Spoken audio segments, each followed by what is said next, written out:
speaking of talking to women. Ooh, nice linking device, Scott. Ooh, back of the net. During a dance recital in a theatre, a man is moved to tears. This expression of emotion makes an impact on the stranger seated next to him, something that will linger in the stranger's memory until they meet in the most uncommon of circumstances a few months later. The crying man is Marco Dario Grandinetti, an Argentinian travel writer.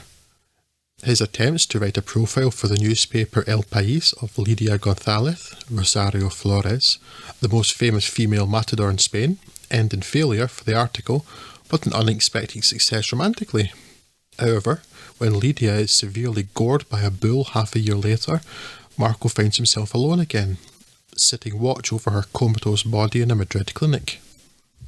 Here he encounters Benigno, Javier Camara, a nurse charged with caring for another young woman in a coma, the former ballet student Alicia, Leonor Wadling.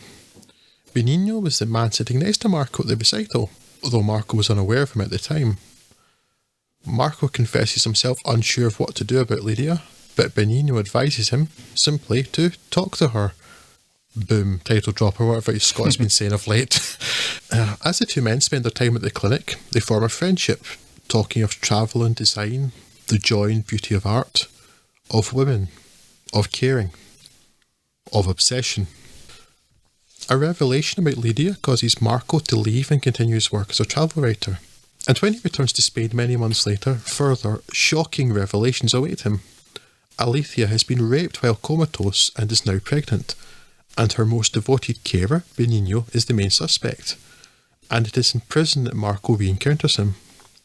While the abhorrent act at the heart of the film's third act cannot be forgiven, it can perhaps be explained, and at the very least it can prompt questions and even an understanding of the often hard to understand attitudes and behaviours of the friends and families of those accused of or convicted of such heinous acts.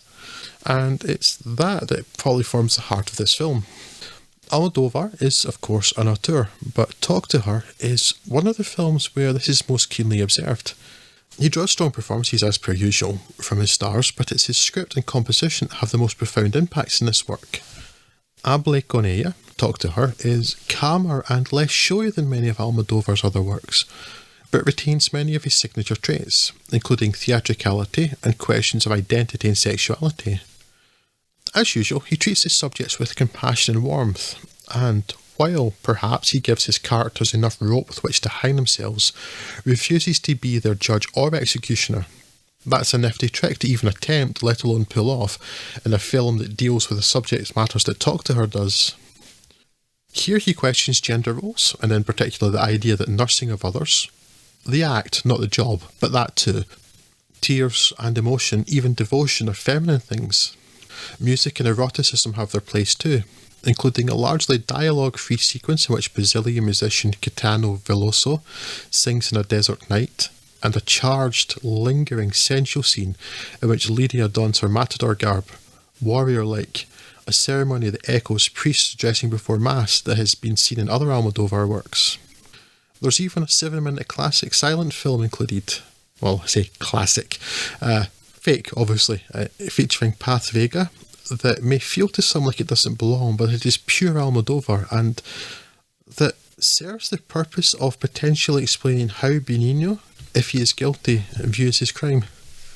Apparently I didn't finish preparing for this one because it just ends there and I don't know what to say now, so take it away, please. Yeah. Talk to Her I was a bit disappointed with, because it's a film full of weird people doing weird things and not a lot of it connected with me, and it got off on a long foot by having one of the characters was supposed to care about the plight of being a bullfighter, so I'm more of a loan the bulls. And I had that feeling too, actually. Yes, I was like, not so on board with the whole bullfighting thing. So it kind of started off on the back foot, more or less, and it never really recovered. I mean, I can appreciate that it's very well made and very well acted, and I can, on some level, appreciate the script, but none of it really hung together all that well for me. It's got lots of really great performances, as you come to expect by this point. I'm getting almost tired of saying it, but all that damn goodness, bugger. Yeah, but it didn't seem to be in service of anything. I didn't really get any exploration of these themes that you're talking about there. I didn't feel I got any particular understanding about anyone's motivation as this goes on. It was just a bunch of stuff that happened and got to the end, and it's like, I don't really understand why anyone's doing all of this. Maybe I went back and read it a bit more closely. Perhaps on a second viewing, some of that might be more apparent. But on the first run through, it's just like, I don't really like any of these characters, and I don't like most of the things that they're doing, or saying, or thinking, apparently. So, yeah, it kind of bounced off me, I'm afraid. Again, can't deny the technical competence of it, but not a film that really did much to impress me, I'm afraid. Well, that's a pity. I just found it really interesting. I mean, it seems like if there's any judgment in this film, it's that there's something a bit odd about how Marco and Benigno are almost kind of worshipping these women who are comatose. But I just found the characters interesting enough that it grabs my attention, this film.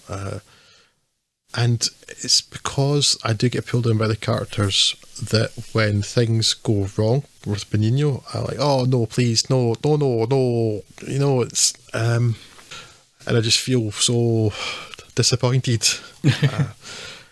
I'm sort of skirting around the fact of whether or not Benigno's guilty. The fact that he never denies it, and it's never really questioned, means, well, it's him then, right? And so I don't know whether this was ever like a far-fetched idea, but given this happened in real life just like a few months ago in Arizona in the United States, this sort of thing too, so it's distressingly a thing that could happen, and I fear maybe more widespread. But it starts off in a way like I really want to defend Benigno, because I mean, the start of the film, not after what happens, because he does seem to be caring and tender, and while he's obsessed, it's like, okay, maybe he's living in a fantasy land, but he's not necessarily harming anyone. And then that changes, and that's the bit I was talking about, like, you understand, like, look, it's a 2-hour film where I like this character enough that I'm like, I really don't want to be guilty of this, and I'm not defending him. Yeah. But, so it's what... Is this weird, creepy stalker actually going to rape this person? To be fair, he does seem the type. Never really got a vibe of not being the type from him, so to be honest. See, I didn't feel that. I just thought, okay, he's a slightly odd guy, but what's wrong with being that? It's like, this wasn't anything. Although, weirdly, it's like I've got some cognitive dissonance going on now, because when he starts following Alethea to her apartment, it's like, yeah, you're a super creepy bastard, but then I was like, at the same time, I'm seeing like, it just seemed to like be doing his job well and actually caring for her and stuff. And now that I think about that, no, I don't like her at all. Yes. It's like watching, it's like two different things going on in my head there entirely. That's just weird. Yes. But no, I do like this one. And I don't know, I just found the characters compelling. Odd, but there's nothing wrong with that. And the bits I've mentioned that you said you didn't really see about the reasons for it. I mean, again, there's no excuse for what he did, obviously, but and maybe in the end, because he's done something to someone without their consent, it's irrelevant. But the end of that 7-minute short film, where it can be seen that the male character in that is sort of giving himself over entirely to this woman and believes that doing that is, how would I put it, like an act of devotion, almost selflessness. Again, it isn't. Please don't make the mistake of thinking that I think this is in any way acceptable, but I think that's what that character believes. I could see why you could absolutely not read it that way, but yeah, I think maybe the fact that I didn't finish this as I thought I had just means my thoughts are actually quite muddled on this film. I just found it really interesting, and I honestly don't know what else to say about it, because what happens in it is particularly not nice. Yes. And also, yes, I had the same issue that you did of basically, stop trying to kill beef. Beef didn't hurt you. If you were killing beef, that's fine, but you're killing beef for the sake of killing beef. Now I'm hungry. But also, come on, the beef. I have no idea how to go on with that. It's a film that's apparently just caused some sort of schism in my head, and I've managed to separate two entirely different sections of the same character. I'm only just putting them back together now. It's a while since I'd seen this, and I watched this time. I don't think I'd forgotten it so much as like I didn't quite remember the details and the tone as much as like the broad strokes I remembered, so I may as well have been watching it for the first time this time. Yeah. But it's absolutely a film I would watch again, although I would return to this long before I'd return to Tie Me Up, Tie Me Down. Yeah.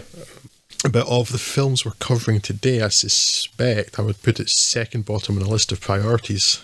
Yeah, I would agree. I don't think I'll return to this, to be honest, and it's really hard to recommend anyone watch it anywhere near the first of this list. It just didn't work for me. So it's a weird, creepy film full of weird, creepy people, and didn't feel like I learned or gained any insight into the human condition by it. It's just, some people are weird, creepy perverts, and that's a thing. So, and they managed to become president of the United States somehow. And you know what? That'll probably never age, that comment. No. Evergreen. Yes, not that I'm cynical at all. Okay,